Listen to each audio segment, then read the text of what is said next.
dices amén de estar aquí en este día, en esta tierra, un día menos, amén. Estamos cada día más cerca de la venida del Señor y para nosotros como hijos del Señor, esa es nuestro foco, nuestra mirada, nuestra meta. Hay muchos que tienen otro tipo de metas y yo los felicito por las metas terrenales. Está bien que tengan metas terrenales, pero nuestra máxima meta como iglesia es, aleluya, estar preparados para irnos con el encuentro con el Señor Jesucristo. Así que cada día estamos nosotros mirando, aguardando esa esperanza bienaventurada, la manifestación gloriosa de nuestro gran Dios y Salvador Jesucristo. Aleluya, gloria al Señor. Muy bien, hemos estado estudiando ya por algunas semanas y también en algunos meses anteriores el libro de los Hechos, y para nosotros estudiar este libro es algo maravilloso que nos permite poder recoger conceptos y recoger elementos que para nosotros como iglesia en esta época son fundamentales. Hoy día hay muchas iglesias que basan su éxito en muchas cosas que son secundarias, pero han dejado de lado lo más importante. Y nosotros, hermanos, en realidad no estamos buscando la fama o ser aceptados o ser populares. Y la verdad es que queremos nosotros seguir el modelo de la apostólica iglesia, la iglesia del libro de los Hechos. Así que este día vamos a continuar, hermanos, estudiando sobre esto y vamos a introducirnos en los capítulos 3 y 4 de este maravilloso libro. Amén. Y hoy día vamos a ver, si alguien también me puede echar un poquito de agüita, le agradezco también. Vamos a continuar y vamos a ver, gracias. Vamos a meternos en lo que significaban las maravillas y las señales, amén, las señales. Esto es algo súper importante porque hoy día hay mucha gente que se mueve con el tema de las señales, le da mucho énfasis a esto. Hay muchos ministerios que están a través de las redes sociales, a través de internet, donde hacen distintos tipos de manifestaciones aparentes y la gente les sigue. Es algo llamativo, produce que la gente les quiera seguir y hay aparentemente milagros. La gente, a veces evangelistas soplan y la gente se cae, o hay otros que hacen llover oro del cielo o transforman el agua en vino, muchas cosas, pero vamos a darnos cuenta que el Señor Jesucristo nunca utilizó, ni los apóstoles utilizaron las señales como una demostración de poder para atraer. En realidad nunca fue el propósito del Señor, ni tampoco lo es hoy día. Nosotros no seguimos las señales. La Biblia nos muestra que las señales son las que nos deben seguir a nosotros. Así que quiero partir en nuestro estudio ahora yendo al libro de los Hechos, capítulo 2. Libro de los Hechos, capítulo 2. Vamos a iniciar ahí, desde este punto, Hechos 2 y el versículo 43 esta tarde. Saludamos a todos los hermanos que nos están siguiendo. A ver si es que puedo ver algunos aquí y a ver si puedo enviarles saludos. Está, a ver, déjenme. A ver. Veo aquí a varios conectados. Hermana Naifer, hermana Yesenia, entre algunos otros que puedo ver rápidamente por aquí. A ver si Génesis nos está también siguiendo. Hermano Pablo, Fernanda. Sí, aquí recién, aquí está mi internet un poquito lento. Génesis Bustos, un gran abrazo a Génesis. Hermana Yesenia, aquí la veo. Hermana Elizabeth Paredes, un abrazo grande. Hermana Betty nos está viendo también. Aquí, ¿a quién más vemos? Junior, Fernanda también nos está viendo. Junior nos está viendo. Hermana Nati Nova. Dianet también está siguiéndonos la transmisión. Hermano Pablo, le mandamos un gran abrazo a él con toda su familia. Aleluya. Hermana Naifer, ya la saludamos. Gloria al Señor por los hermanos que nos están siguiendo. Un gran abrazo. Génesis de Venezuela, Génesis y Edgar, le mandamos un tremendo abrazo a ellos. Gloria al Señor. Amén.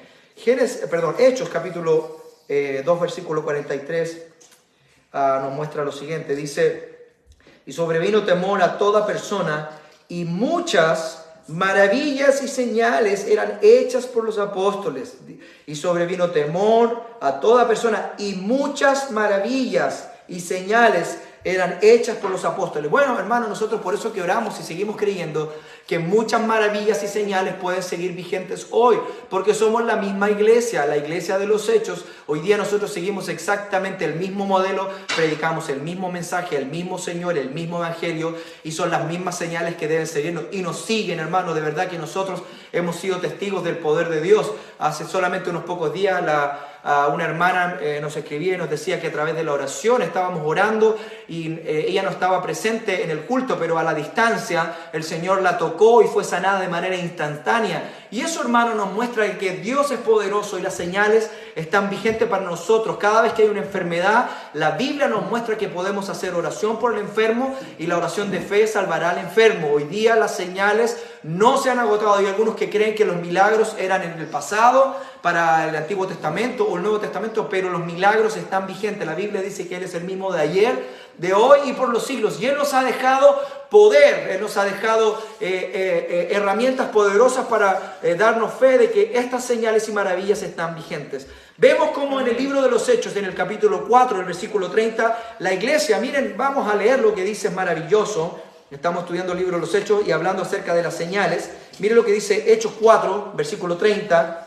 Dice de esta forma, si ustedes quieren acompañarme ahí desde su casa, dice de esta forma: mientras extiendas tu mano para que se hagan sanidades y señales y prodigios mediante el nombre de tu santo Hijo Jesús. Vemos como la iglesia oraba a través del nombre del Señor para que cosas poderosas pasaran. Y el mismo Señor nos habla acerca de esto en el libro de Marcos capítulo 16, versículo 17. Dice: y estas señales seguirán a los que creen. Estas señales seguirán a los que creen. Así que era algo ya profetizado, dicho y prometido por el Señor, y que lo vemos que se da a dar cumplimiento en el libro de los Hechos.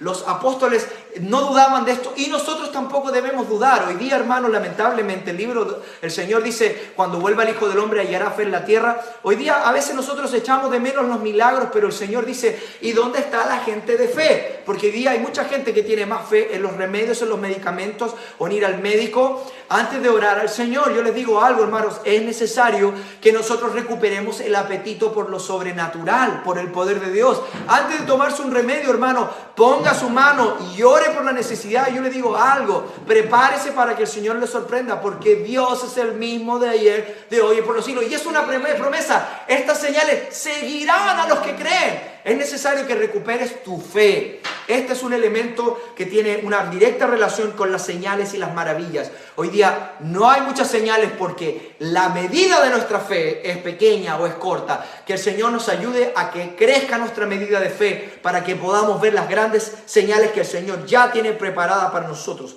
Sigue siendo la verdad que las señales y maravillas deben seguir a la predicación del Evangelio. Debemos nosotros experimentarlas porque esa es la voluntad del Señor, que el Señor abunde en señales con nosotros. Y vamos a darnos cuenta que en este estudio, el libro de los Hechos,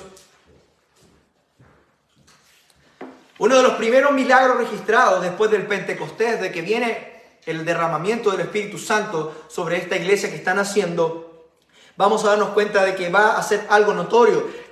La sanidad del cojo que era puesto en el templo La Hermosa. ¿Ya todo bien? ¿Me están haciendo señales? Ah, pensé que estaban haciendo señales. En el templo de La Hermosa vamos a darnos cuenta que aquí va a ocurrir algo súper importante después del derramamiento del Espíritu Santo. Vamos a ver que aquí este cojo era traído a esta puerta y nos damos cuenta, hermanos, de que esta persona él tenía la capacidad de estar tan cerca, hermanos, de la presencia del Señor, pero y tal vez de alguna forma el cojo del templo de La Hermosa viene a mostrarnos de alguna forma la condición de la humanidad en el presente. Gente que es capaz de escuchar, gente que es capaz de percibir cosas del Espíritu, pero guarda una distancia, no es capaz de poder entrar. Y es más, no solamente el mundo, incluso hay algunas personas en la iglesia que son como el cojo del templo de La Hermosa, están tan cerca que son capaces de escuchar las alabanzas, están ahí a la puerta, conocen a los hermanos, pero su relación con Dios es distante. Y yo les voy a decir algo: nunca es la voluntad de Dios. Las señales y maravillas no solamente tienen que ver con nuestro toque físico, porque a veces la necesidad más grande que tiene una persona no es que a alguien se le quite un dolor de cabeza o sea sanado de alguna enfermedad corporal. Hoy día hay una enfermedad en el espíritu y en el corazón de las personas que es todavía más paralizante, porque la verdad de las cosas es que gloria a Dios por la sanidad física, pero tarde o temprano, por más que nosotros tengamos salud, vamos a vivir una determinada cantidad de años en la vida, pero nuestra alma es eterna. Este vehículo del cual nosotros nos movemos, que es nuestro cuerpo, que es el portador del Espíritu que el Señor ha puesto en nosotros, y nuestra alma, que es nuestra verdadera esencia, este cuerpo tiene un tiempo limitado, hermanos, pero hay algo el cual al Señor realmente le interesa, y una sanidad del alma que nunca muere. Nuestra alma va a existir por la eternidad, porque es un componente que el Señor nos ha otorgado, que no puede morir. Y yo les digo, este hombre, el cojo, tenía una condición que no le permitía estar delante de la presencia del Señor. Aleluya. Y que el Señor nos ayude a poder entender que el Señor anhela, desea que nosotros podamos ser sanados, amén, pero más que de una sanidad física exterior, que seamos sanados de una sanidad espiritual. Ayúdanos, Señor Jesucristo. Aleluya. Amén, amén. Esta puerta, la hermosa, había sido construida por Herodes, y era una puerta maravillosa que estaba hecha de una manera costosa. Herodes, que estaba a cargo de Judá, él de la región de Judea, él quería congraciarse con el pueblo judío, y él hizo varias obras que eran significativas para ellos. Y era una puerta increíble de muchos metros de altura, 24 metros de altura, 20 metros de ancho. Se necesitaban a más de 20 hombres para poder abrirla y cerrarla. Pero esta puerta en realidad que nos habla, y es un símbolo que más importante que cualquier otra cosa, nos habla del Señor, porque Él en realidad es la puerta, y a través de Él nosotros podemos entrar. Y miren, en los apóstoles llenos del Espíritu Santo, vamos a irlo relatando, vamos a darnos cuenta de que ellos toman a la persona que tiene necesidad y le llevan a la presencia del Señor. Y es nuestro desafío hoy día, nosotros como la continuación de la iglesia del libro de los Hechos, es que tenemos que tomar a las personas y poder llevarlas a la presencia del Señor, hacerlos atravesar y romper esa barrera de la distancia que tienen con el Señor, para que ellos puedan realmente encontrarse con el Dios verdadero. No a la distancia, no una relación distante, pero que realmente sea una relación como el Señor siempre lo ha añorado. Dios anhela que nosotros podamos tener cercanía. Y yo les digo algo, iglesia, esto no es, quizás hay alguien que es parte de la iglesia y que tiene una relación distante, se sienta en la iglesia, se sienta en el templo, pero su relación es distante. Dios quiere que tú entres a la presencia del Señor y tengas un encuentro con el Señor, un encuentro real. Aleluya. Vamos a analizar algunas cosas interesantes que son claves en esta historia y en donde estamos estudiando el libro de los Hechos. Primero que podemos ver aquí, vamos ahora a ver la hora de la oración. Porque si hay algo que marca a una iglesia que tiene milagros, y si queremos ver señales y milagros, tenemos que ser una iglesia que guarda la oración. Los apóstoles entendían la hora de la oración. Pedro y Juan iban al templo a la hora de la oración. Esto, hermanos, es clave. Ellos entendían la importancia de esto. Y una de las razones por las que ellos tenían tantos milagros en su ministerio es que eran un grupo de gente que oraba. Si hoy día tú no eres capaz de orar, no vas a poder ver el poder de Dios en tu vida. Necesitas orar, necesitas apartar tiempo y dejar las otras cosas de lado y decir: Señor, tú eres más importante. Si tú no eres capaz de orar, no vas a ser capaz de ver que las señales y milagros sigan tu vida. Eres una persona que carece de poder. Ellos, hermanos, guardaban como mínimo 3 veces se juntaban a orar. La palabra vemos muchas veces estaban a la hora tercera, que era a las 9 de la mañana, era la primera vez que ellos se juntaban a orar, a la hora tercera, las 9 de la mañana para nosotros.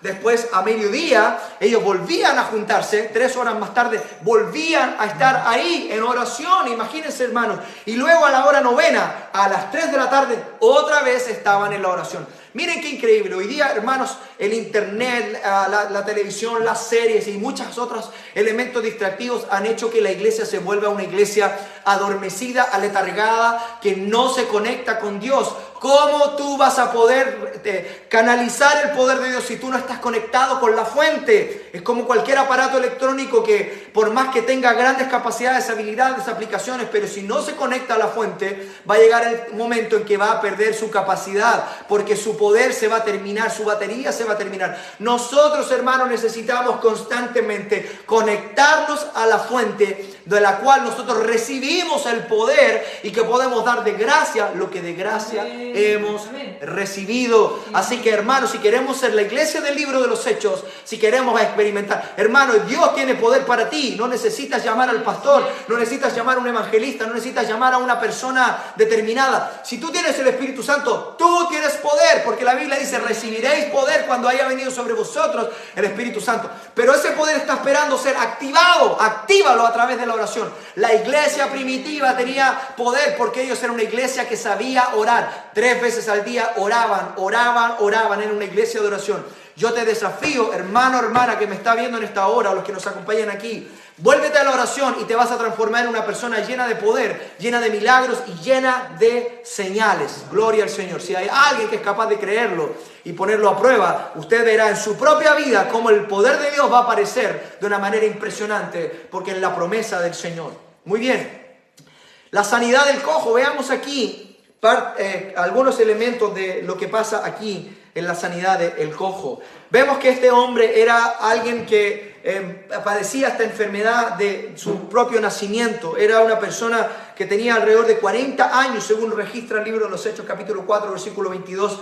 Él llevaba muchos años ahí, era una vida entera que él padecía esta enfermedad. Y esto nos habla, hermanos, de que el poder de Dios es capaz, hermanos, de traer esperanza sobre algo que parece que ya no hay esperanza. Algunas personas creen que han orado un año o meses o algunos días y ya se dan por rendidos. Hermanos, no se dé por vencido, no se rinda. El Señor tiene poder para poder traer respuestas sobre cosas que parecieran que ya son imposibles. Este hombre, yo creo que capaz que él mismo había perdido las esperanzas, pero el Señor Jesucristo a través de su iglesia puede traer esperanza donde no la hay. Dios es poderoso. Y vemos, hermanos, de que este hombre, este cojo, ya ni siquiera esperaba por el milagro. Este hombre simplemente esperaba dinero. Y el mundo hoy piensa que su necesidad es material. Ellos están buscando respuestas materiales. Y da pena, y esto nos lleva a darnos cuenta que el mundo es como el cojo. El mundo hoy día ni siquiera sabe cuál es su necesidad, ni siquiera se dan cuenta del tremendo hoyo que tienen en su alma, la enfermedad profunda de la que ellos padecen, pero ellos están buscando por cosas, elementos. El mundo se siente contento con un nuevo teléfono, un nuevo computador, una nueva casa, una nueva ropa, un nuevo perfume, todas esas cosas, una profesión. La gente está como mendigando, tratando de alcanzar cosas, hermanos, pero ¿saben qué? Ellos no se dan cuenta de la verdadera necesidad que ellos tienen. El cojo ya ni siquiera pedía por su sanidad, él estaba pidiendo por dinero, él estaba pidiendo por... Pero me gusta, hermano, porque el apóstol Pedro, él entiende, y nosotros también no estamos llamados a suplir las necesidades de la gente. Gloria a Dios si en alguna manera como iglesia podemos ayudar, y de hecho lo hacemos. Nuestra iglesia tiene una gran visión de poder ayudar, aportar dentro de nuestras capacidades en todas las áreas que podemos, pero la misión de la iglesia no somos una obra de beneficencia para repartir mercadería o todas esas cosas. Estamos aquí en este mundo para decir lo mismo que dijo el apóstol Pedro: yo no tengo plata ni oro, pero yo hay algo que sí tengo. Hay iglesias hoy día que no tienen esto, y ojalá Dios quiera, el Señor nos libre de nosotros ser una iglesia que padece o le falta lo más importante. El apóstol Pedro dice: yo tal vez no tengo riquezas, pero tengo algo poderoso. Lo que tengo te doy, y en el nombre del Señor Jesucristo. Miren cómo el apóstol Pedro sabe y entiende que él tiene poder. Saben, hermanos, es mejor ser una iglesia pobre, tener poder, que ser una iglesia rica y no tener poder. ¿De qué nos sirve tener un templo? ¿De qué nos sirve tener cosas, instrumentos y pantallas y sillas y cosas y programas radiales o televisivos? Todas esas cosas. Y para que nos falte lo más importante, que es el poder de Dios. Yo prefiero el poder de Dios, ser una iglesia con limitaciones, pero tener el poder de Dios. Qué increíble es esto, hermanos. Y el apóstol Pedro lo entiende muy bien. Él transmitió lo que el Señor le había entregado. Él no solamente ahora, este cojo fue sanado corporalmente, él recibió la sanidad en sus piernas, en su limitación física, pero él también ahora vamos a darnos cuenta de que recibe una sanidad de su alma, porque él estaba como con su condición de enfermo en el Nuevo Testamento y también en el Antiguo Testamento. Cuando alguien nacía enfermo, muchas veces se creía que por producto del pecado se había manifestado la enfermedad, Por lo tanto, los enfermos no podían entrar en el templo, en los lugares sagrados, porque se consideraban pecadores. Miren, hermanos, cómo ahora nosotros, hermanos, la continuación de Pedro, la iglesia, esta nueva iglesia en este tiempo, es capaz de abrir puertas, hermanos, para aquellos que tienen limitaciones. El Señor da la posibilidad a través del apóstol Pedro que él no solamente sea sanado físicamente, sino que él tenga la sanidad de su alma y puede ahora danzar y entrar en la casa del Señor en el regocijo, en el gozo del Señor. Qué maravilloso es esto. Y vemos, hermanos, que en el versículo 7, el apóstol Pedro, él primero toma la mano, y me encanta esto porque el milagro, cuando si usted lo lee con detención, perdón, él declara las palabras: no tengo plata ni oro, mas lo que tengo te doy, en el nombre de Jesucristo levántate y anda. Pero él no solo dice las palabras, él ahora, porque la fe sin obras es muerta, dice la Biblia, ¿no? El apóstol Pedro no solamente dijo palabras, sino que él ahora hizo acción. ¿Saben lo que él hace? La fe de él es tan grande que él va, no solamente habla la palabra, sino que él, lleno de acción, toma la mano del cojo y lo levanta. Sí. Hermanos, qué poderoso es esto. Yo les digo, es necesario que la fe vaya acompañada de acción. Él tomó de la mano derecha al cojo y lo levantó. Y dice que cuando vino esta acción de Pedro de levantar al cojo, entonces se le afirmaron las piernas. No se le afirmaron las piernas cuando el apóstol Pedro dijo las palabras, sino cuando el apóstol Pedro le tomó de la mano y le levantó. Hermanos, es necesario que nosotros tengamos esa clase de fe para que podamos ver la obra del Señor en nuestra vida. Pero me encanta esto porque es al principio el apóstol Pedro que le toma la mano, pero luego en el versículo 11 vamos a darnos cuenta de que es ahora este mendigo, este ex enfermo que ha sido tomado, se agarra del apóstol Pedro y no le quiere soltar. Y esto me encanta, hermanos, porque es así como hoy día nosotros podemos realmente llegar a las personas. Muchas veces somos nosotros los que le vamos a alcanzar y les vamos a tomar, pero luego ellos se van a agarrar de nosotros para que nosotros les podamos enseñar el camino del Señor, le podamos transmitir las enseñanzas, le podamos guiar al camino que el Señor tiene preparado para ellos. Gloria al Señor por eso.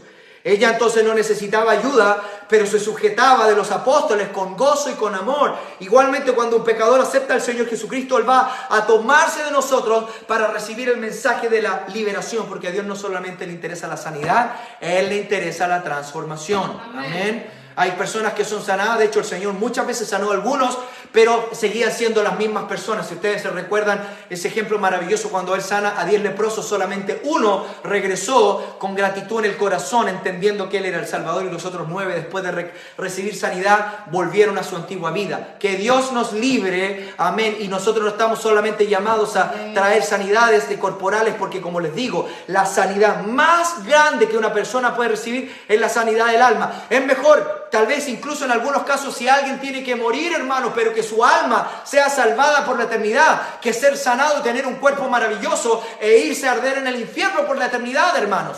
Esto es algo que nosotros no podemos perder el foco en la eternidad. Aleluya.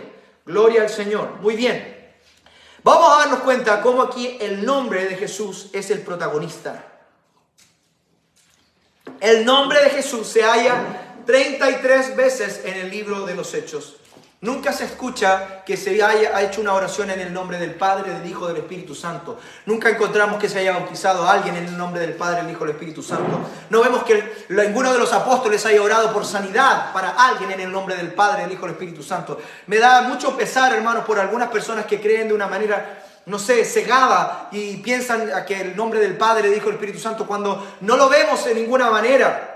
Miren, hermanos, lo que dice Hechos 3.16, por favor acompáñenme en Hechos 3.16, los que están ahí siguiéndome esta tarde en nuestro estudio bíblico, es día de estudio, así que abrimos la Biblia porque me interesa mucho que usted vea que lo que yo estoy enseñando, hermano, yo no soy un charlatán, ni estoy enseñando cosas de ocurrencia personal, estoy hablándole la palabra del Señor. Hechos 3.16 dice de esta forma, en el nombre de Jesús leo, dice, y por la fe, ¿en qué cosa? En su nombre. En su nombre, dice, por la fe en su nombre, dice, a este que vosotros veis, está hablando del cojo que fue recién sanado, a este que vosotros veis y conocéis, le ha confirmado, ¿qué cosa?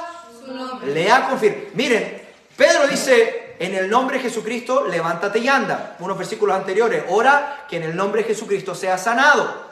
Ahora, Pedro dice, el Señor le ha confirmado su nombre a este, que ustedes también lo está hablando a los principales, dice. Y le ha confirmado su nombre y la fe que es por él ha dado a esta completa sanidad en presencia de todos vosotros. Qué increíble es que es a través del nombre del Señor Jesucristo que el apóstol Pedro bautizó. En el nombre del Señor Jesucristo, Pedro oró por las sanidades y en realidad se cumple lo que dice más adelante el apóstol Pablo. Dice, todo lo que hagáis, sea de hecho o de palabra, hacedlo todo en el nombre del Señor Jesús. Aquí otra vez él declara que no hay otro nombre, tal como lo dice Hechos 4:12, no hay otro nombre bajo el cielo dado a los hombres en que podamos ser salvos. No hay otro nombre, no existe otro nombre, es ese único nombre. Vemos aquí estas dos declaraciones del apóstol Pedro demuestran de que hay sanidad en el nombre de Jesús y hay salvación en el nombre de Jesús. Repito otra vez, hay sanidad en el nombre de Jesús y hay salvación en el nombre de Jesús. Hay muchas bendiciones asociadas con el nombre de Jesucristo. Bautismo en agua en el nombre de Jesucristo. El evangelio debe ser predicado en el nombre de Jesucristo. El perdón de pecados es en el nombre de Jesucristo. Todo se hace en el nombre del Señor Jesús. Amén. Estúdienlo y vamos a seguir haciéndolo en el libro de los Hechos para que usted lo pueda ver con sus propios ojos, lo que la misma Biblia nos declara. Muy bien. Ahora veremos cómo aquí aparece algo también elemental en esta historia. Los testigos de la resurrección, los testigos de la resurrección. Seguimos adelante. Cuando se reunió la gran multitud a causa de este milagro que estamos estudiando en esta tarde, del cojo del templo de la Hermosa, Pedro aprovecha, porque en realidad a Pedro no le interesa el show, Pedro no le interesa solamente los milagros. Los milagros es verdad, las señales nos siguen, pero el apóstol Pedro entiende de que la gran comisión no es por el mundo hacer milagros. La gran comisión es ir por el mundo y predicar el evangelio, porque Pedro entiende de que la sanidad de este hombre, aunque es importante, pero hay algo más importante que es predicar el evangelio, porque el evangelio es lo que puede salvar el alma. Esto es lo que Pedro aprovecha y tiene la oportunidad. ¿Y saben lo que hace el apóstol Pedro con esta sanidad?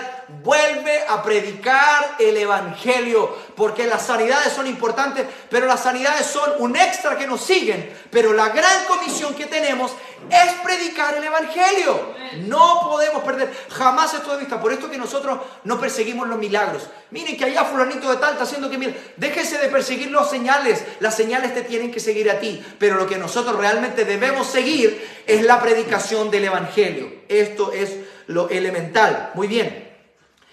El cambio realizado en Pedro ya en sí era un milagro. Acuérdense que el apóstol Pedro era alguien del vulgo. Esto lo vimos cuando empieza a predicar en Hechos 2. La gente dice, se maravillaban de que Pedro hablara. Poco antes él había rechazado, tal vez le faltaba la valentía, rechazó al Señor, lo negó al Señor, más bien dicho. Pero ahora era el apóstol Pedro que estuviera de pie en la multitud a pesar de las amenazas. Es un milagro en sí que nos muestra de que él era una persona que ahora tenía algo que había producido un cambio en su vida. Su intrepidez, su valor, todo lo que la opinión del mundo. Ahora el apóstol Pedro, a pesar de que no era instruido y que tal vez era ignorante, lleno del Espíritu Santo, el apóstol Pedro era una persona que gozaba de la sabiduría que venía de lo alto. Ellos se dieron cuenta de que ellos habían estado con Jesús. Eso es lo que dice Hechos 4:13. Veamos lo que dice Hechos 4:13 en esta tarde. Mire lo que dice. Entonces, viendo el denuedo de Pedro y de Juan, y sabiendo que eran hombres sin letras y del vulgo, se maravillaban. Mire, estamos hablando de que las maravillas y señales siguieran. Esto ya sí es una maravilla de que alguien ignorante ahora tenga sabiduría. Hermanos, miren qué increíble es esto. Si alguien necesita sabiduría, la sabiduría viene de lo alto. Amén. Se maravillaban, dice el versículo 13, y les reconocían que habían estado ¿con quién? Con Jesús. Esto es increíble como el poder de Dios es capaz de demostrar que somos testigos del poder de Dios. Muy bien. Pedro dio mucho énfasis a la resurrección. Él se enfocó en la resurrección porque un Cristo muerto En sí era maravilloso la muerte del Señor que pagaba por nuestros pecados, pero en Cristo muerto en realidad era el final de tal vez un ministerio terrenal de un gran hombre, pero en realidad lo que hace que Jesucristo sea Dios es el poder que Él tiene sobre la muerte, que es capaz de levantarse, y el apóstol Pedro lo sabe muy bien. Por eso Él pone énfasis en la resurrección. En los 4 evangelios vamos a darnos cuenta de que los fariseos eran la mayor oposición de Jesús y de los discípulos. Pero ahora vamos a darnos cuenta de que ahora la gran oposición de la iglesia que acaba de nacer, más que los fariseos, van a ser los saduceos. Porque los saduceos no creían en la resurrección. Para ellos era una herejía hablar o pregonar la resurrección. Pero ahora en esta iglesia que nace se sustenta en la resurrección. Al principio los discípulos se basaban en el ministerio terrenal de Jesús, era eso lo que los movía, era la columna vertebral de los discípulos. Pero ahora la iglesia se mantiene de pie, tiene poder, está llevando a cabo la gran comisión gracias a la resurrección y el poder que el Señor nos otorga a través de la resurrección. Y así como Él resucitó, nosotros también hemos resucitado a nuestra vieja vida, tenemos una nueva vida y también tenemos la esperanza de aquella resurrección en un cuerpo glorificado cuando el Señor nos llame delante de su presencia. Muy bien. Así que ahora viene esta persecución a Pedro y a Juan, predicando a ellos acerca de la resurrección.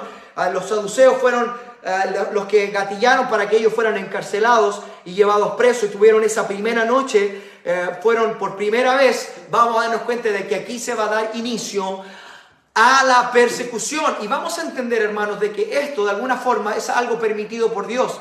Nos damos cuenta, y lo hablamos en nuestro estudio anterior, como la iglesia primitiva estaba muy cómoda, muy contenta con el avivamiento, con lo que estaba pasando. Pero recordemos que el mismo Señor en el libro de Hechos, capítulo 1, versículo 8, dice que ellos iban a recibir poder e iban a ser testigos. Y Él mismo dice, en Jerusalén, el primer círculo de influencia, luego en Judea, empieza a crecer el círculo de influencia. En Samaria, estábamos ahora hablando de un grupo que no era cristiano. Imagínense, ellos todavía ni siquiera entendían, todavía los judíos creían que la salvación era para ellos. Pero el Señor ya está hablándoles de Samaria, que los judíos evitaban Samaria porque los consideraban como perros. Y después el Señor dice que este círculo todavía va a llegar hasta lo último de la tierra, dando clara alusión de que iba a llegar incluso a los gentiles. Ellos no lo entendían, ellos estaban contentos en Judea, pero el Señor va a permitir la persecución. Y yo le digo algo, hermano, yo le hablo a nuestra iglesia en Nueva Vida esta noche y a todos los que nos acompañan ahora, los que están online y los que nos van a ver más tarde. A veces van a venir persecuciones a tu vida. ¿Saben, hermano y amigo, por qué? Porque estás demasiado preocupado de tu profesión, estás demasiado preocupado de tu casa, estás demasiado preocupado de tu cuerpo, estás demasiado preocupado de tus intereses personales. ¿Saben? Yo no quiero decir que ninguna de esas cosas sea pecado, pero primero es el reino de Dios y su justicia, y todas las otras cosas son añadiduras. Amén. ¿Sabes, hermano, que a veces Dios va a permitir persecuciones a tu vida para que reenfoques tu verdadero propósito y te redirecciones al verdadero llamado que Dios tiene para tu vida? Que somos llamados a ser testigos del poder de Dios. El Señor quiere que tú vayas por la micro, en el supermercado, en tu barrio, donde quiera que tú vayas, en tu trabajo, en la universidad, con tu vecino, en la persona que se te cruza en la calle, la persona que viene a prestarte un servicio. Háblale del Señor, habla del Señor, habla. Dios quiere que seamos testigos. Y Dios va a permitir, capaz que a veces tengas que llegar a una situación difícil para que ahí tú puedas realmente ser un testigo del poder de Dios. La iglesia tuvo que padecer persecución. Dios la permitió para que ellos cumplieran con el propósito. Y tal vez hoy día te quiero hacer una pregunta. ¿Estás tú cumpliendo el propósito del Señor en tu vida? ¿Estamos nosotros cumpliendo el propósito del Señor en nuestra vida? Es una pregunta que debemos hacernos. Y tal vez la persecución que tú estás viviendo hoy día no te la mandó el diablo. Es el Señor que la está permitiendo para que tú puedas cumplir con ese propósito. Gloria al Señor. Así que ellos fueron llevados delante de Anás y Caifás, los principales sacerdotes que estaban ahí en este tiempo gobernando. Hay otros gobernadores más. Y aquí me encanta, hermanos, porque cuando ellos son llevados desde la siguiente, de pasar la primera noche, empieza la persecución con la iglesia, con el apóstol Pedro y el apóstol Juan en esa primera noche. Al siguiente día ellos son llevados delante de los gobernadores, Anás y Caifás y otros más. Y ellos, la pregunta dice, ¿con qué potestad, con qué poder, está diciendo, O miren, o en qué nombre habéis hecho vosotros esto. Estos mismos gobernadores habían sido los que habían crucificado al Señor. Y ahora ellos le preguntan, ¿con qué poder, con qué potestad o en qué nombre habéis hecho esto? Y el apóstol Pedro, aun cuando sabía Pedro que ellos son los que habían crucificado al Señor, ahora Pedro, al principio que había negado, que había temblado, se había estremecido con el terror y había negado al Señor 3 veces por miedo a la muerte, ahora delante de estos mismos líderes, porque esto es lo que va a traer el Señor. El Señor te va a dar poder y te va a dar valentía y autoridad. Deja de tener temor, el Señor te ha dado poder y te ha dado autoridad. Así que ahora, delante de estos mismos líderes, el apóstol Pedro, sin titubear, le dice, lleno del Espíritu Santo, que es a través del nombre del Señor Jesucristo que este milagro ha sido hecho. Veamos, hermanos, qué increíble es esto. Gloria al Señor. Sigamos adelante. Esto es increíble. Veamos algunas cosas que siguieron la sanidad del cojo. Primero, ya como les hablaba, va a desencadenarse la persecución de la iglesia, comenzando con el arresto y el encarcelamiento de Pedro y Juan aquella noche. Y vamos a darnos cuenta, hermanos, de que esta persecución temporal, que a veces trae tanto dolor, que puede ser incómodo estar en una cárcel, pero la consecuencia es que viene una gran conversión de almas. A veces vas a llegar a un hospital, tal vez tú no lo vas a querer, pero tal vez a través de eso puede haber una gran conversión de almas. A veces vas a estar en la bancarrota, Dios a veces va a permitir porque estás tan enfocado en el dinero, pero a través de la necesidad puede venir una gran conversión de almas. A veces a través de un dolor, de una pérdida, de una decepción, de una desilusión, puede venir una gran conversión de almas. Así que vemos como Pedro y Juan pasan esa noche en la cárcel, pero miren lo que dice Hechos 4:4. Veamos lo que dice Hechos 4:4 esta noche. Aleluya. Hechos 4:4 dice: pero muchos de los que habían oído la palabra creyeron, y el número de los varones, pongan atención a esto, dice el número de los varones, solamente se habían contabilizado varones, era como 5,000. Y según los eruditos, hermanos, este número tiene que haber sido alrededor de 15,000 o más personas, porque no estaban contabilizadas las mujeres ni los niños, solo los varones, era contabilización de 5,000. Imagínense, hermanos, a través de la persecución, de la cárcel, de un momento incómodo, vino algo grande y poderoso. Hermanos, obedezcamos al plan del Señor y no esperemos que situaciones negativas o de persecución vengan a nuestra vida, porque tu propósito no es tener tu casa propia, tu propósito no es una cosa temporal, un nuevo trabajo, una nueva profesión, un nuevo título. Sí, te felicito por esas cosas, pero eso no es lo más importante. Sigue el plan del Señor. El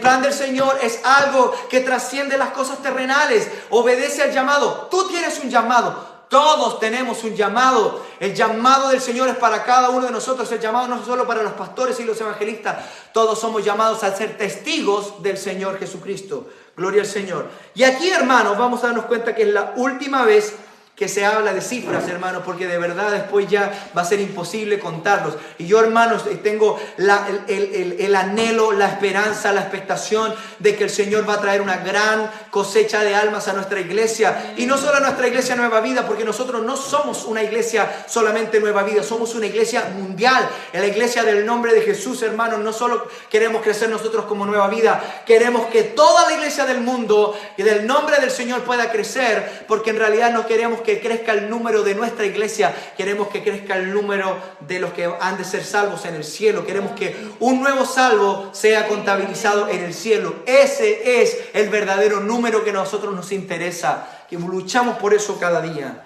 Gloria al Señor por eso. Amén. Los creyentes, vemos que ellos se amaban los unos a los otros, compartían sus posesiones materiales y se ministraban los unos a los otros. Vemos que era un compromiso voluntario, vemos el amor del Señor en ellos y vamos a darnos cuenta cómo ellos tenían todas las cosas en común. Esto es algo bello y maravilloso que ellos tenían. Aleluya, gloria al Señor. Sigamos adelante, amén, y vamos ahora a ir a un personaje que empieza a aparecer también, que es preponderante en nuestro estudio.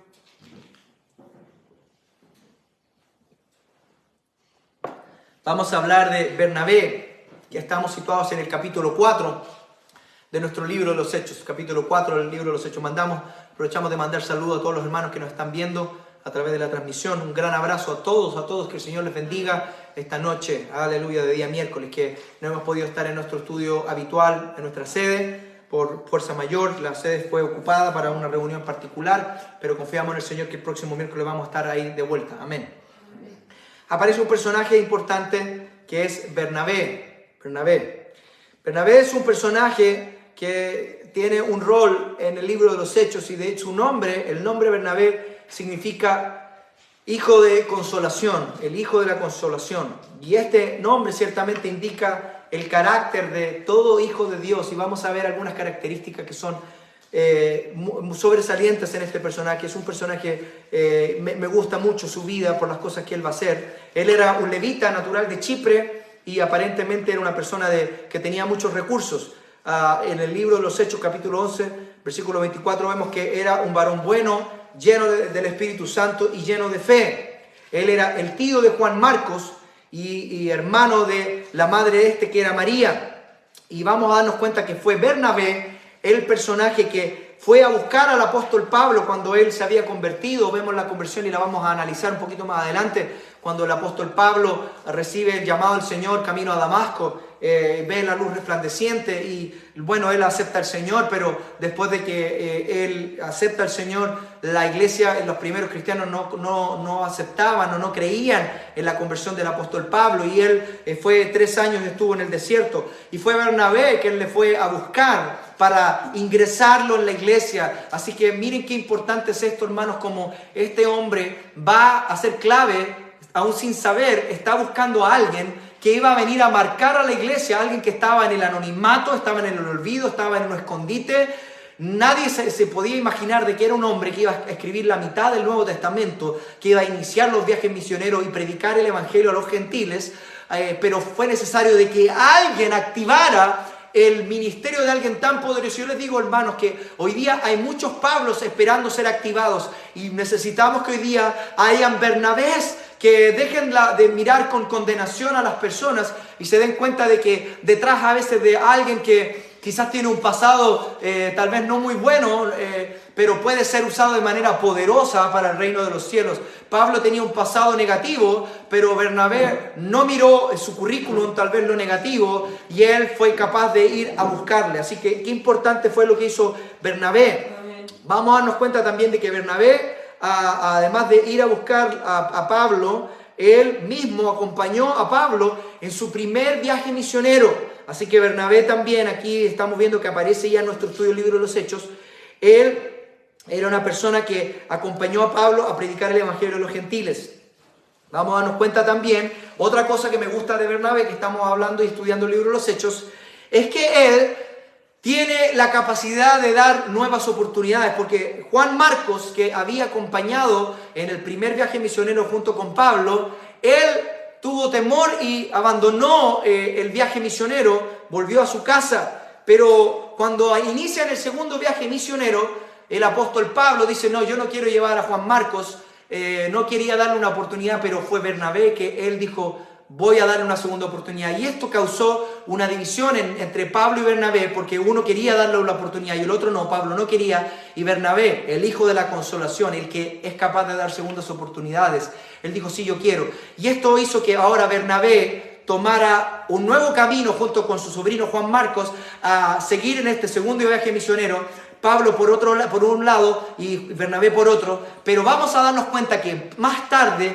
Pablo va a reconocer que lo que había hecho Bernabé era lo correcto, y que Juan Marcos era alguien que realmente era un siervo de Dios, elegido por Dios. Así que, pero fue Bernabé que fue el artífice de esto. Era Bernabé un hombre generoso que se entregó por completo a la obra del Señor, y que también la Biblia nos habla de que él vendió una de sus heredades y trajo todo el dinero a los pies de los apóstoles para poder ser usado. Nos damos cuenta de que la visión de Bernabé no era una visión terrenal. Él era una persona de muchos recursos, pero su enfoque de su vida no estaba en lo material, en lo humano, sino estaba en el reino de Dios. Hermanos, hoy día vivimos en un mundo tan consumista, donde la gente tiene su foco, su enfoque en las cosas materiales y terrenales, pero tenemos un llamado, hermanos, al igual que Bernabé, a poner nuestro foco en la presencia del Señor en el reino de los cielos.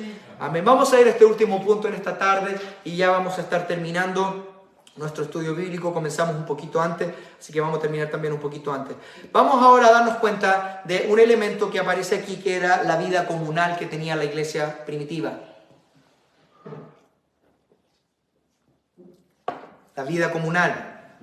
Y aquí vamos a darnos cuenta, hermanos, de que hay un enfoque erróneo en pensar o creer de que la iglesia primitiva estaba en el plan del Señor, que ellos vivieran en una forma comunitaria. Hay algunas agrupaciones hoy día que han imitado esto de agruparse y vivir juntos y de hacer una especie de clan o comunidad, pero nunca el Señor, nos vamos a darnos cuenta que en la Biblia, si usted lee el libro de los Hechos o cualquiera de los libros de la Biblia, que el Señor mandara que se viviera en comunidad. Dios nunca proyectó que los creyentes vivieran en comunidad.